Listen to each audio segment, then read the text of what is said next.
Es considerado por el mundo como un brillante físico británico que revolucionó la comprensión del cosmos con su teoría muy famosa que se denominó como el bosón de Higgs o la partícula de Dios, lo cual le permitió que sea ganador de un premio Nobel y ser admirado por toda la comunidad científica y atea, ya que también rechazaba a Dios. Pero su final, hace horas atrás, generó conmoción en el mundo, y esto por diversas razones, en donde algunos creen que es la justicia de Dios, por el rechazo que este hombre hacía durante toda su vida, ya que tuvo una vida complicada, en donde uno de los más fuertes golpes de su vida fue el divorcio con su esposa en 1972, pero más tarde vendrían mayores dificultades. Coincidentemente, luego de que le preguntaran sobre el apelativo puesto a su descubrimiento, como la partícula de Dios, él se enfadó muchísimo con eso. En una entrevista él dijo que menospreciaba ese apodo puesto a su descubrimiento. Él dijo: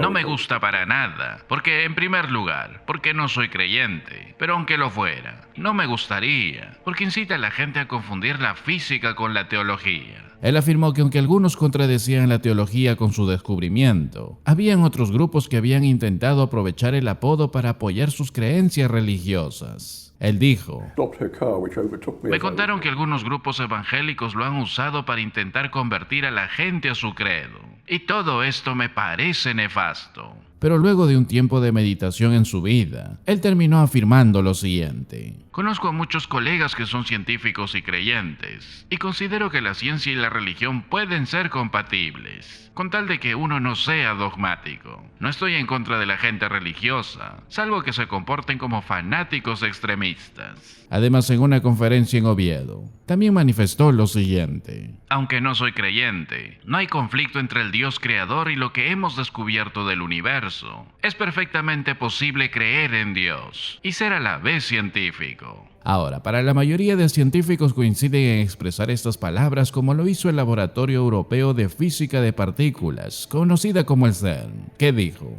Además de sus extraordinarias contribuciones a la física de partículas, Peter Higgs era una figura inmensamente inspiradora para los físicos de todo el mundo. Él llegó a ser tan famoso que incluso lo llamaban para poner su nombre en las calles, en laboratorios, en colegios, en bibliotecas, todos para que lleven su nombre. Incluso ya existió una cerveza elaborada en Barcelona llamada el Higgs Boson Ale.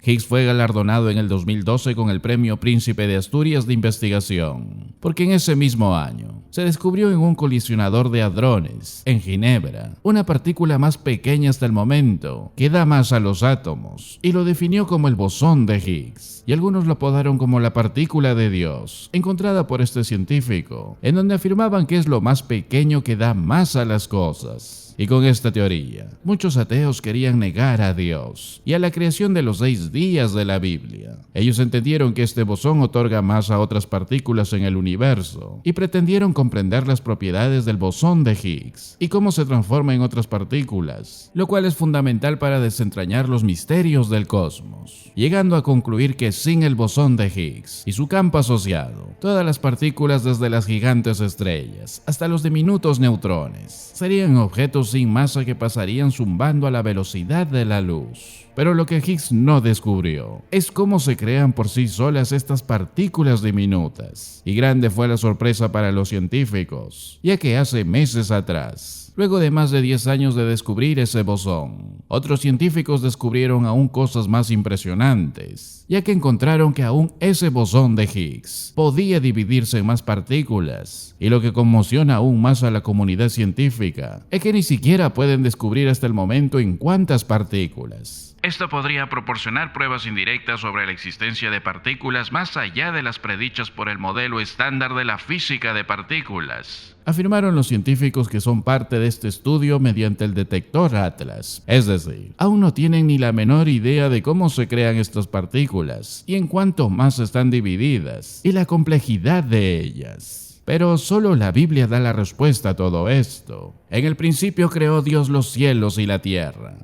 estaba desordenada y vacía, y las tinieblas estaban sobre la faz del abismo, y el Espíritu de Dios se movía sobre la faz de las aguas. Solo hay una cosa que explica lo que los científicos aún no pueden explicar, y es el continuo poder creativo de Dios. Él sostiene el universo y su creación manteniendo todos los actos creativos necesarios, incluso hasta el nivel de un electrón en un átomo, hasta el nivel de un fermión en un núcleo, hasta el nivel de una partícula desconocida dentro del bosón. Él sostiene todas las cosas como dice Hebreos 1, quien sustenta todas las cosas con la palabra de su poder. Por esa razón, lo que creemos sobre la creación, lo que creemos sobre el Génesis, tiene implicaciones hasta el final de las Escrituras. Más aún, implicaciones con respecto a la veracidad de las Escrituras. Porque si no podemos creer lo que dice el Génesis con respecto a los orígenes, estaríamos perdidos en cuanto a nuestro propósito y nuestro destino.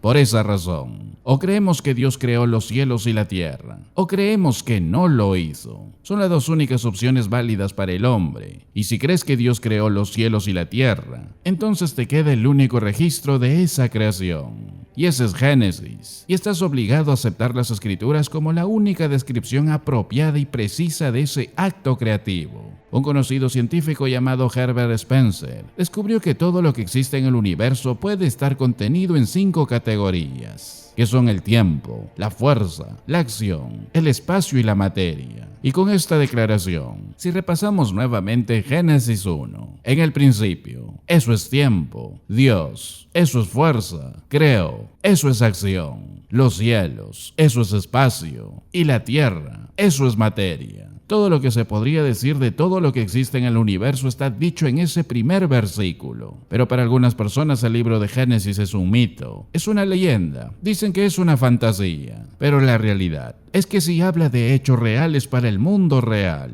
Y la palabra de Dios debe tomarse en serio cuando habla el mundo real sobre cualquier tema a tratar, porque no hay explicación del universo sin Dios. La palabra Génesis significa orígenes, comienzos, y en el libro encontramos muchos comienzos, muchos orígenes. En primer lugar, encontramos el origen del universo, también encontramos el origen del orden y de la complejidad.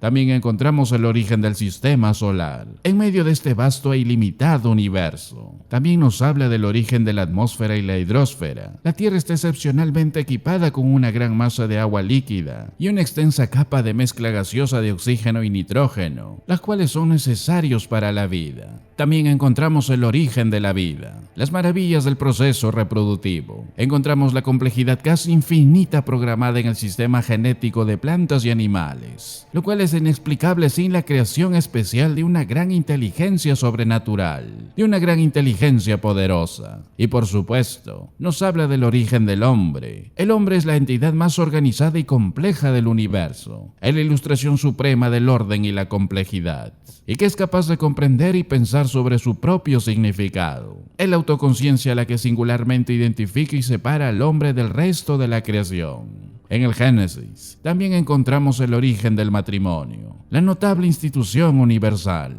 También encontramos el origen del mal físico y moral en el universo. Y por supuesto, encontramos el origen de la salvación por gracia, a través de la misericordia de Dios y un sustituto. Todo eso está en el Génesis y nos comienza a mostrar que Dios es misericordioso, incluso haciéndonos referencia al plan de redención que conduce al Señor Jesucristo. Y así también, que Dios juzgará a aquellos que rechazan a su Hijo y que niegan la verdad de la palabra de Dios. Pero aún su misericordia se mantiene, y es vital proclamar esta verdad, para que según los propósitos de Dios, lleguen a salvarse más almas de este mundo, para que vivan al lado del Señor por toda la eternidad.